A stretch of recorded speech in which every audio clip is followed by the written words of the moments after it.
É o seguinte, pessoal, eu escolhi responder isso aqui porque eu acho que vou me divertir respondendo. E não quero que vocês me interpretem mal. Não é porque um pescador tira um verme da terra que ele tá se importando com verme. Ele geralmente tira o verme da terra, põe no anzol e lança onde tem que lançar, tentando pegar algo bem maior. E é exatamente o caso aqui. Eu vou iniciar com verme que eu digo assim, de tamanho, de importância, com uma coisa bem pequena, mas o intuito disso é falar de peixe grande e de coisas que são realmente importantes. Então eu estou usando isso aqui como isca, e se você ficar até o fim do vídeo comigo, você vai entender porque eu estou fazendo esse vídeo. Acompanha o meu raciocínio, que o que eu quero dizer realmente está lá no final. Mas não tem como eu dizer sem discorrer sobre tudo isso aí. Ó. Então a gente tem esse cara, ele teve recentemente num debate com o Vilela. E puta que pariu, bicho. Se vocês assistirem, vocês vão ver que o maluco foi esmagado. Mas tipo assim, não é que o cara foi esmagado pelos outros. Ele foi esmagado pela própria burrice e ignorância, cara. Depois eu recomendo que vocês assistam.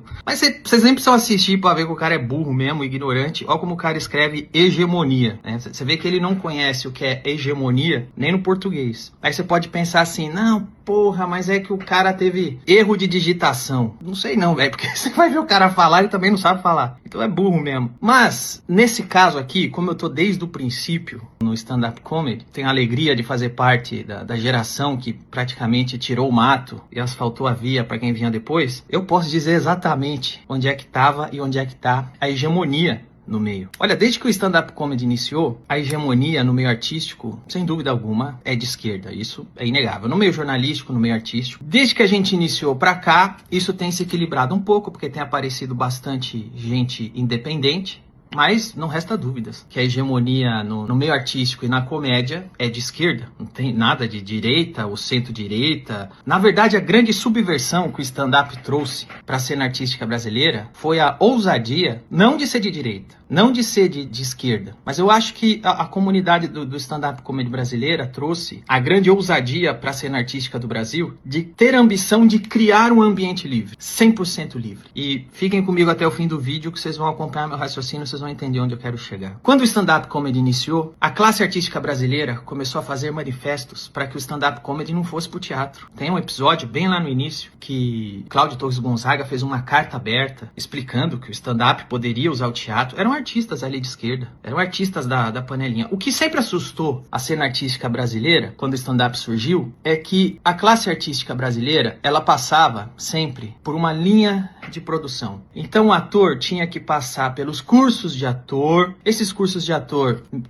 pelo amor de Deus, alguém aqui me desminta, eram tomados por pensamentos esquerdistas, sempre foi. Então você chegava no fim da linha de produção já aprovado, caso o seu pensamento político fosse aprovado também, tá bom? Isso é ECA na USP, 90% das faculdades federais e os cursos de artes são tomados por militância esquerdista e forma atores esquerdistas. Quem não é, geralmente é exceção. Quando o stand-up comedy surge, ele não surge como uma força de direita, ele surge como uma força independente que não passa por crivo nenhum, de nenhum lado político. Então, o meu caso, por exemplo, eu não sou ator, não sou nada disso. Eu só sou um cara comum que saiu da minha casa, escreveu o seu texto, subiu no palco. As pessoas gostaram das coisas que eu escrevi, das piadas que eu contava, riam. E eu fui crescendo assim, sem o crivo de uma linha de produção que determina quem é o verdadeiro artista ou não. Então, acho que o stand-up comedy sempre assustou desde o princípio a hegemonia da classe artística brasileira, porque foi um meio que se criou que não passava por nenhuma linha de produção ou aprovação de sindicato dos atores, do professor. Pensamento, eu, um cara extremamente comum, que vem de um lugar pobre, que tem uma realidade, crio piadas, as pessoas se identificam, gostam de mim, e eu vou crescendo sem precisar que o sindicato dos atores ou o partido esquerdista que endossa bons atores do grande teatro brasileiro desse o aval para mim. E eu acho que é por isso que o stand-up sempre assustou. Então houve sim, ainda há um movimento desde o princípio até hoje, de dizer nos jornais que o stand-up é coisa de fascista, que o stand-up é não sei o quê. O stand-up simplesmente cria pensamentos independentes, onde a gente tá pouco se para opinião de hegemonias, como por exemplo, a hegemonia esquerdista, que é da classe artística. Eu também posso dizer isso, usando o palavreado de militância, eu tenho lugar de fala. Eu já fiz filme, já escrevi livro, fiz série, atuo na TV, frequento teatros do Brasil inteiro, e todos esses lugares por onde eu passo, a hegemonia é sem dúvida alguma da classe artística esquerdista brasileira. Prova recente disso, quando o Marcos Mion aparece e defende a sua opinião, que eu creio ser a verdadeira, que ninguém deve ser preso por causa de uma piada, na mesma hora ele precisa voltar e desfalar o que falou. Sabe por quê? Porque senão ele vai ser perseguido no meio que ele trabalha, ele vai perder os patrocínios que ele tem, ele pode ficar mal visto, mal falado, entrar na mira da emissora que ele trabalha. Quando o Fábio Porchat, dessa vez ele não falou nada, ele já entendeu, o Porchat entendeu onde está a hegemonia.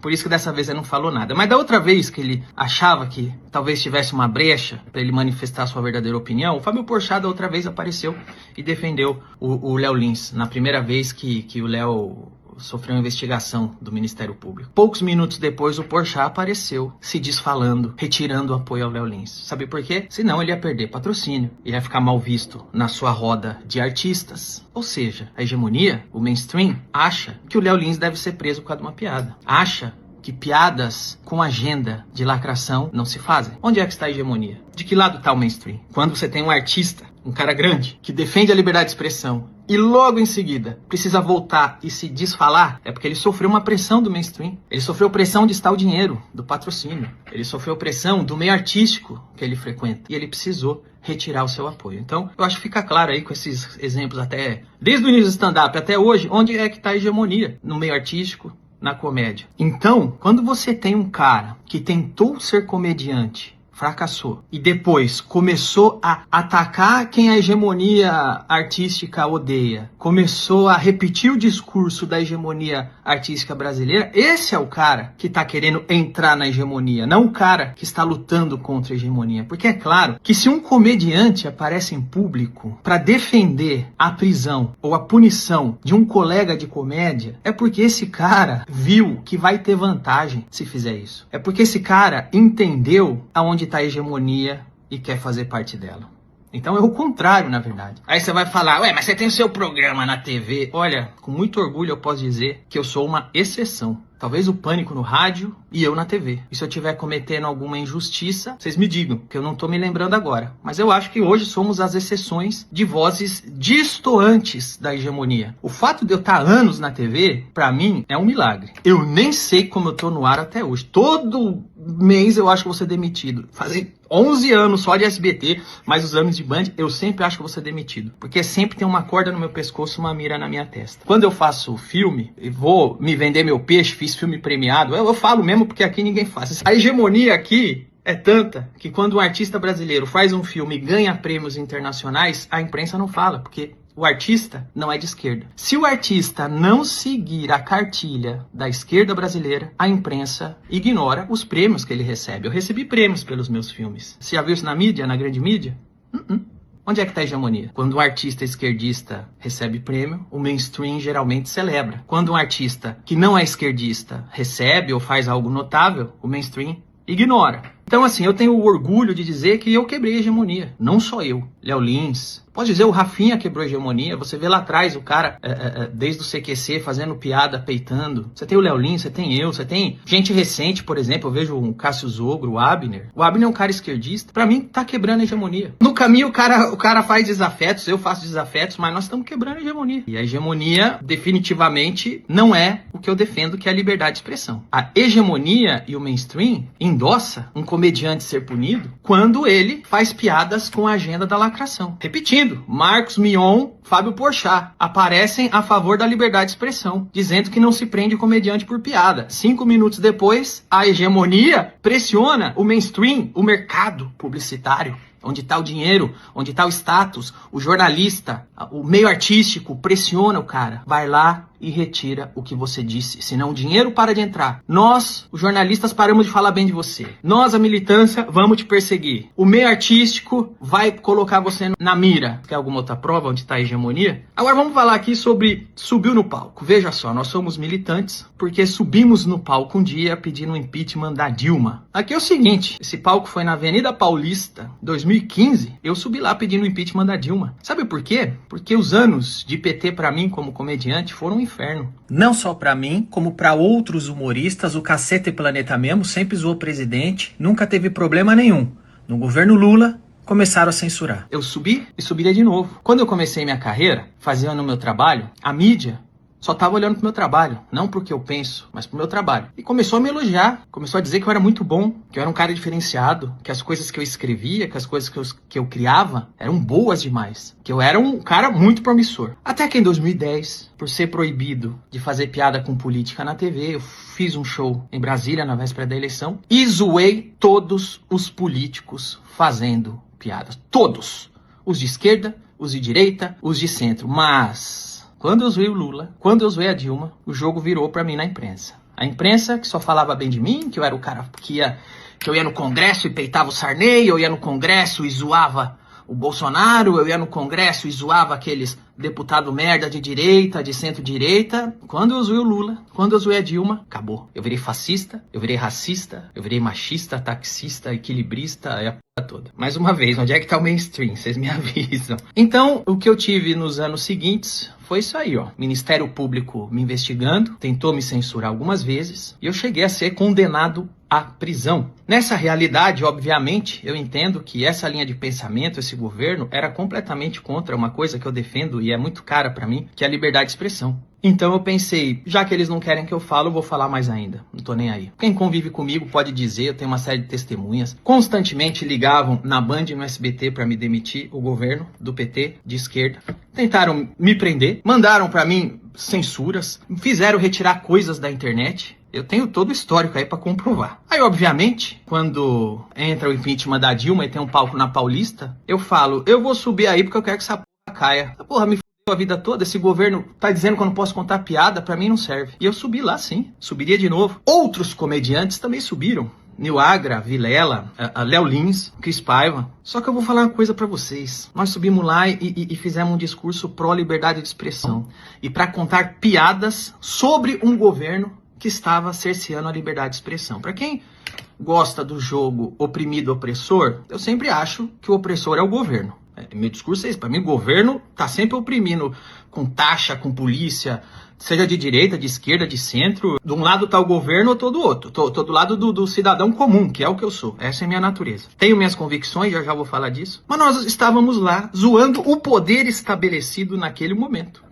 Uma coisa curiosa é a conveniência das pessoas, porque isso aconteceu em 2015, e ao que tudo indica é um demérito estar naquele palco em 2015, firmando uma posição a favor da liberdade e protestando contra um governo que cerceava a liberdade de comediantes, porque é isso que a gente estava fazendo lá. Parece que é um demérito ter subido lá aquele dia, em 2015. Mas em 2016, um ano e meio depois, esse cara tava puxando o saco do Léo Lins, porque ele achou que teria alguma vantagem puxando o saco do Léo Lins, que um ano antes estava naquele palco. Não foi um demérito ali. Hoje, que chutar a cabeça do Léo Lins faz você ganhar um tapinha nas costas da Beautiful People, o cara esquece que já puxou o saco do cara que tava naquele palco e passa a dar bicuda nele. São caráter duvidoso. Eu não acho que são pessoas que me passam confiança quem faz isso. É muito dúbio, é conforme a conveniência. Isso não é legal. Agora, sabe o que aconteceu depois disso? Alguns anos se passaram e entrou um governo de direita, Bolsonaro. O Nil Agra, que estava nesse palco, pró-liberdade de expressão, sabe o que fez durante o governo Bolsonaro? Cagou e zoou o governo Bolsonaro. Sabe o que o Vilela, o Léo Lins e a Cris Paiva, sabe o que eles fizeram quando entrou um governo de direita? Cagaram e zoaram no governo de direita. Sabe o que eu fiz quando entrou o Bolsonaro? Logo nos primeiros meses, eu comecei a criticar exatamente como eu criticava o PT, as coisas que eu achei que estavam erradas. Como cidadão eu criticava. Como comediante, eu fazia piada.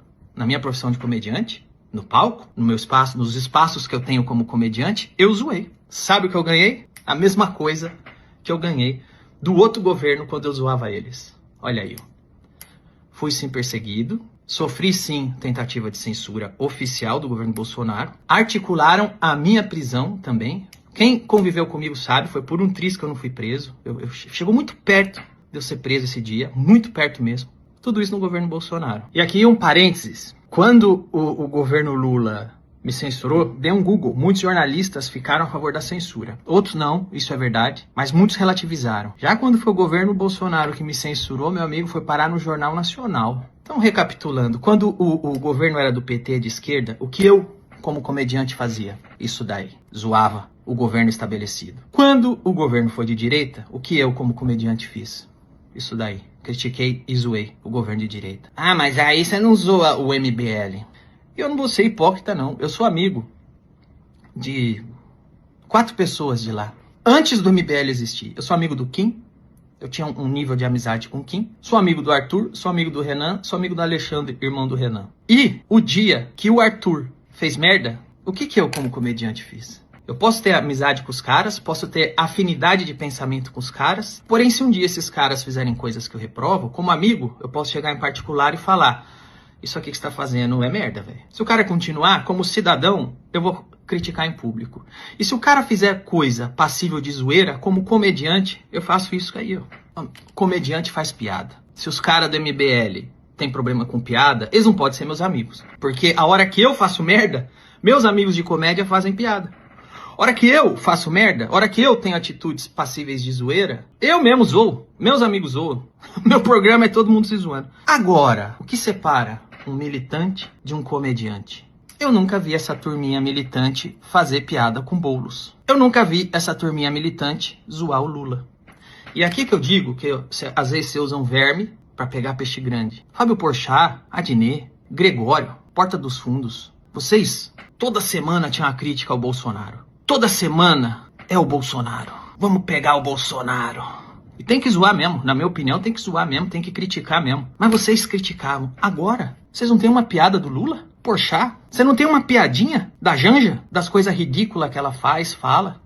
Você não tem uma piadinha do aumento do preço das coisas enquanto a Janja, o Lula, viaja de graça? Você não tem uma piadinha, você não tem uma criticazinha do rombo do INSS, do roubo dos aposentados desse governo Lula? Vocês não têm uma piadinha, vocês não têm uma crítica sobre isso? É sério. Então veja bem, onde é que está a hegemonia? Você vê de um lado que os caras passaram o dia inteiro, a semana toda, 4 anos, zoando o Bolsonaro. Pelas merdas que ele falou, pelas merdas que ele fez, e que mereceu mesmo ser zoado. E zoeira é pouco. Mas você não tem uma piadinha sequer desses caras zoando um monte de podridão, de roubo, de incompetência, ou de coisas ridículas do governo Lula, da Janja, do Haddad, da situação que as coisas se encontram. Você não tem. Sabe por que eles não têm? Porque eles não podem. Se o Porchat aparecer e zoar o Lula, a bolha dele, que é a bolha artística, que é a publicidade, o meio que ele frequenta e que põe ele pra cima e que mantém ele trabalhando, esse meio vai cobrar. O que você tá falando do Painho? O que você tá falando aí do PT, do PSOL? O que você tá falando do Boulos? Essas pessoas não vão zoar, porque eles não podem. Porque eles fazem parte da hegemonia. Quem zoa é que tá quebrando a hegemonia. Quem zoa isso, quem é livre pra zoar o Bolsonaro e pra zoar o Lula é que tá quebrando a hegemonia. O que tá quebrando a hegemonia no stand-up comedy é quem ousa ser livre, não quem milita pra esquerda. Aqui não tem muito o que esperar de um cara que é analfabeto, mas eu vou deixar claro uma coisa, que convicções pessoais são diferentes de militância. Eu tenho uma série de convicção pessoal e talvez a que é mais importante pra mim tá no meu mais puro íntimo. Tá na profundeza do meu ser, bem enraizado, que é a minha fé em Deus. Eu tô compartilhando com vocês uma coisa bem particular. Eu não tô dizendo que eu sou santo, não, pelo contrário. Eu sou um desgraçado, um miserável. O que você vai mais achar na minha vida é pecado, coisa errada e incongruência. Mas lá no fundo, o que é mais caro pra mim é minha fé em Deus. Isso é uma coisa muito importante pra mim. Por isso que quando eu vi pela primeira vez o Rodrigo Marques no palco de um clube de comédia, fazendo piada, zoando a ideia da existência de Deus, zoando quem acredita em Deus, fazendo piada que ele é ateu. Quando eu vi isso a primeira vez, sabe o que eu fiz? Eu dei muita risada. Sabe por quê? Porque é muito bem escrito e é engraçado. E embora a fé seja uma coisa muito importante pra mim, e é o que eu acredito que me trouxe até aqui, que me mantém até aqui, mesmo com tanta falha da minha parte e com muita porrada e perseguição real e pesada, mesmo com a fé sendo uma coisa muito importante pra mim, eu não tenho como negar que o material que o Rodrigo Marques cria a esse respeito é do...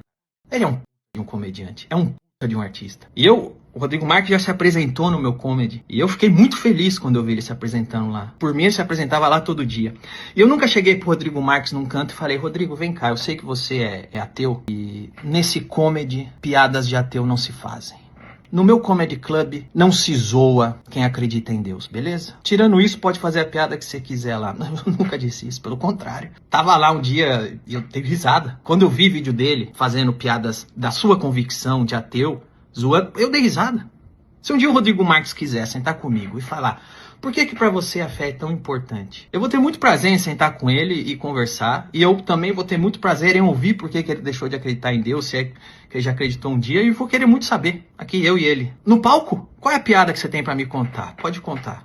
Se ela for boa, eu vou dar risada. Eram boas, e eu ri. Eu não acredito em grupinhos, eu sempre acho que assim, eu não acredito em grupinho de justiça social, eu não acredito, assim como eu não acredito em grupinho religioso também, eu sou um cara assim, eu tenho minha convicção, eu acho que eu sou um monoteísta freelancer, porque eu também tô de saco cheio de muita coisa em igreja, mas de todo modo, eu não acredito em várias coisas que a esquerda diz. Eu nunca cheguei no meu comedy club e falei, não vai fazer piada aqui exaltando a esquerda, hein? Essas piadas aqui não se fazem. Eu nunca disse isso. As pessoas vão no meu comedy, fazem a piada que quer. Essa é a diferença de você ter convicções pessoais e ser um militante na comédia. Eu tenho minhas convicções pessoais, tenho minhas convicções pessoais políticas. Se você sentar pra conversar, eu sou um cara que defende menos Estado, porque a minha experiência de vida me fez entender que quando eu era pobre, lá em Santo André, esse tanto de imposto, tanto de taxa, atrapalhou tanto a vida do meu pai, a minha vida, o meu crescimento. Eu consigo, hoje que eu tenho mais dinheiro, graças a Deus, eu consigo viajar e entender que os lugares mais legais que eu viajo têm um pensamento de liberdade, tem um pensamento de liberdade econômica que eu gostaria que tivesse no Brasil. São convicções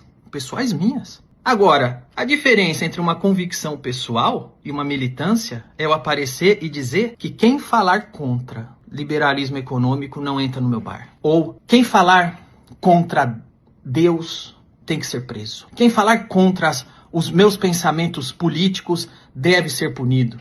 Piadas assim não se fazem. A lei tem que contemplar que quem fizer isso tem que ir preso. Isso é uma militância. E é isso que esse verme faz. Essa é a diferença de um comediante para um militante. Um comediante, como qualquer ser humano normal, tem as suas convicções políticas, religiosas, ideológicas, tem as suas preferências sexuais, tem as suas preferências políticas. Isso é um ser humano. Um comediante que diz que o outro comediante não pode fazer piadas que vão contra as minhas crenças pessoais, aí, meu amigo, não é comediante.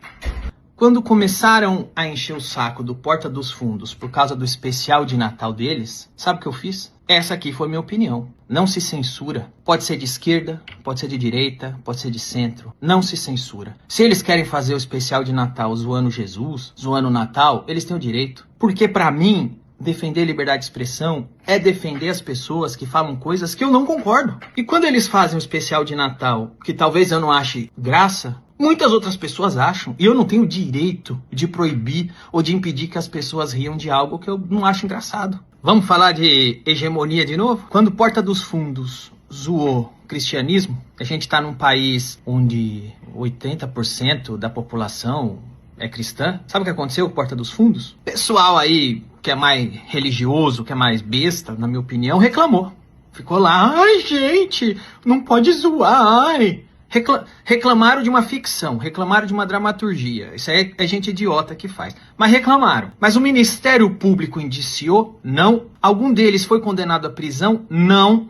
Porém, quando eu zoei deputada do PT, eu fui condenado à prisão. Quando o Léo zoou a agendinha progressista, foi condenado à prisão. Quando Porta dos Fundos zoou a religião de 80% de um país de dimensões continentais, teve lá histeria, reclamaram, mas não teve condenação à prisão nenhuma. Quando é o Léo Lins, que sofre cerceamento de liberdade, eu apareço e me manifesto. E quando é o Porta dos Fundos, eu também apareço e me manifesto. Isso é ser um comediante. Isso é ser alguém que entende o valor da liberdade de expressão para a comédia. Um militante só se manifesta quando é um lado da moeda. Aliás, uma vez apareceram e me perguntaram, inclusive, isso daqui, ó. Danilo, eu quero falar contigo sobre uma polêmica que aconteceu nas últimas semanas sobre um clipe que foi publicado pelo humorista Thiago Santinelli. Nesse clipe mostra o assassinato de Luciano Hang, juntamente com outras pessoas, tanto da política quanto do meio artístico.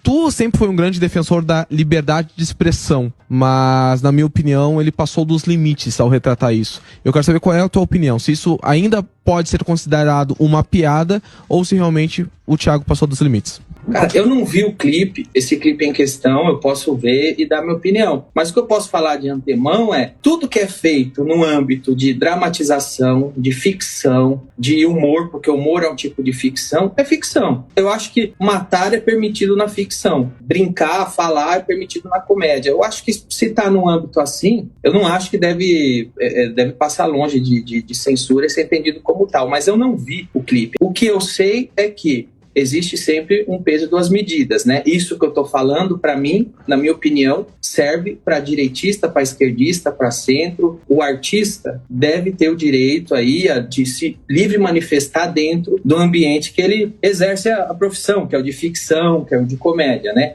Só que eu sei que se fosse eu fazendo um vídeo matando Lula de brincadeira, eu acho que eu não ia... Eu acho que eu já estava bem cancelado no UOL, na Folha de São Paulo e inclusive no meio das pessoas que estavam no vídeo matando Luciano Hang. Então, o meu questionamento não é esse não, eu acho que tem que ter liberdade. Só que eu acho que se fosse o Léo Lins fazendo a mesma coisa com uma figura que essa turma defende, essa turma estaria dizendo que o Léo Lins não tem esse direito. Esse é o meu questionamento. Porque a gente não discute mais fatos, né? É quem tá fazendo. Essa é a minha preocupação. Infelizmente. Olha, tem 2 anos esse vídeo. E parece que eu acertei em cheio, porque no debate da semana passada, esse cara disse que nem era piada o que ele estava fazendo com o Luciano Hang, era o que ele queria fazer mesmo, ou seja, se não era piada, era realmente uma encenação ali, promovendo um discurso ali de ódio, um discurso odioso. Eu não sei também, eu não vi até hoje, para falar a verdade, mas ele que disse no debate. Em compensação, como eu disse, quando o Léo Lins falou uma coisa que esse cara não queria que fosse dito, que esse cara não concorda, não gosta, ele pediu punição pro Léo Lins. Ele pode, o Léo Lins não pode. Essa é a diferença de um comediante para um militante. Um comediante, como qualquer ser humano normal, pode sim ter suas convicções políticas, religiosas, suas visões de mundo, suas opiniões, mas no palco ele entende que a liberdade é para todo mundo, inclusive para quem fala o que ele não concorda. Já um militante não. O militante não sabe o que é arte, tudo para ele é propaganda. O militante não acha que a liberdade é para todo mundo. A liberdade é só para quem fala o que ele quer que fale. Quem fala o que ele não quer que fale não tem que ter liberdade, tem que ser punido.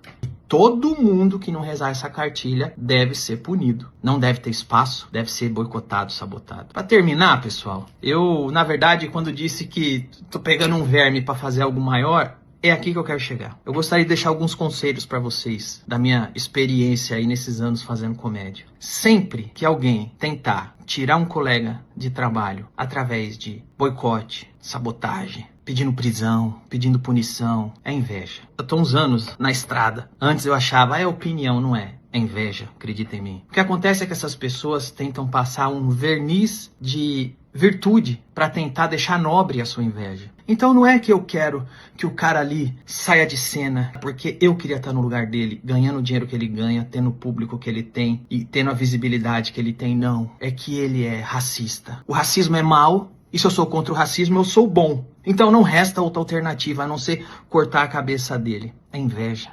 Eles passam um verniz de virtude. Eles acham que esse discurso merda militante é virtude. Mas é inveja. Sempre que você vê alguém fazendo isso, não ache que o cara tá protegendo os oprimidos.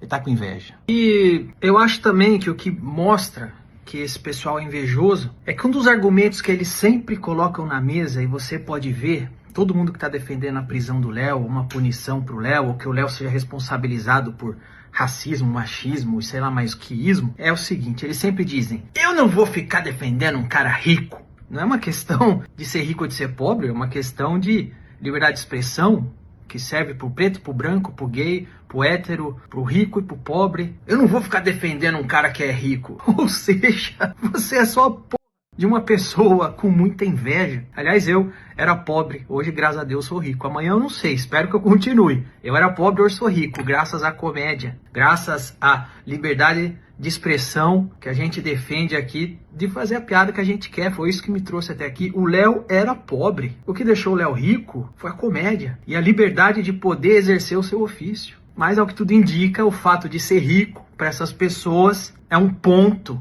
que por isso ele não merece defesa. Se isso não é inveja, eu não sei o que é. Primeiro conselho que eu queria te deixar pela minha experiência. Nunca acredite que é sobre defender coitadinhos. 90% das vezes é a mais pura inveja transvestida de virtude. O segundo conselho que eu quero deixar para vocês nesses anos todos é que quanto mais velho eu fico, mais eu percebo que todas as vezes que eu briguei na internet por política, eu fui um puta de um idiota. Então um conselho aqui de um cara que talvez esteja alguns anos na sua frente: nunca brigue com seu amigo, com alguém que te estendeu a mão, com alguém que já foi legal com você. Nunca brigue com essa pessoa por causa de política. Nunca. Nunca brigue com quem você não conhece por causa de política. Não vale a pena. Os filha da p...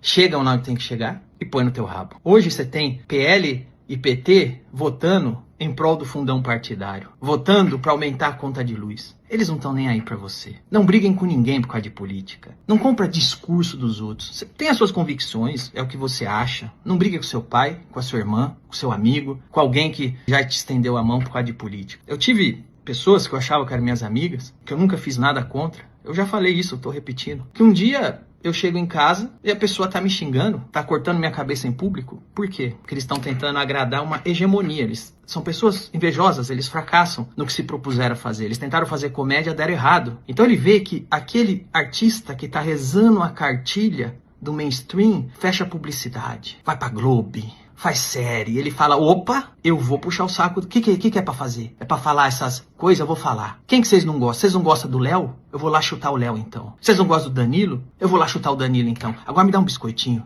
Não faz isso. Não brigue. Não brigue com seus amigos, com pessoas que foram legais com você por causa de política. É o segundo conselho que eu deixo. E o terceiro conselho que eu deixo, esse é a batata. Pelos meus anos de estrada, lembrem-se de uma coisa: um comediante que aparece em público dizendo que o outro comediante deve ser punido porque fez uma piada, esse cara não é comediante. Nunca foi e não vai ser. Duvide do caráter desse cara. Cuidado. Um cara que faz isso com a própria profissão, quem não vai fazer com você? E o último conselho que eu dou é: vocês gostam de comédia livre? Então vocês têm que conhecer o My Fucking Comedy Club, tá bom? É um comedy club que eu criei pra ter comédia livre. Aqui não tem militância, não. Você vai ver piada de tudo lá. E se você é militante, de direita ou de esquerda, não vai no meu comedy achando que você vai ver piada exaltando o Bolsonaro, exaltando o Lula. Não, aqui nós vamos fazer piada. Vai subir lá comediante de tudo que é tipo, fazendo as piadas que eles quiserem. Você gosta de humor livre? Esse é o seu lugar. Siga aí, My Fucking Comedy Club. Valeu!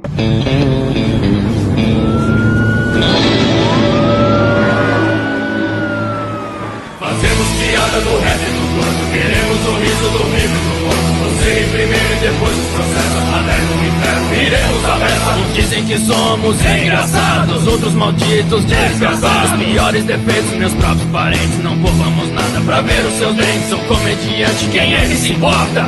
Quando quiser rir, bata na nossa porta. Pois fazemos piada do rap do gordo, queremos o riso do vivo e do morto. Você em primeiro e depois os processos, até no inferno iremos à beça. Só sobra dinheiro pra advogado, essa é a sina do nosso legado. Ouvir é a regra que temos, seu riso pra nós É o rum que bebemos.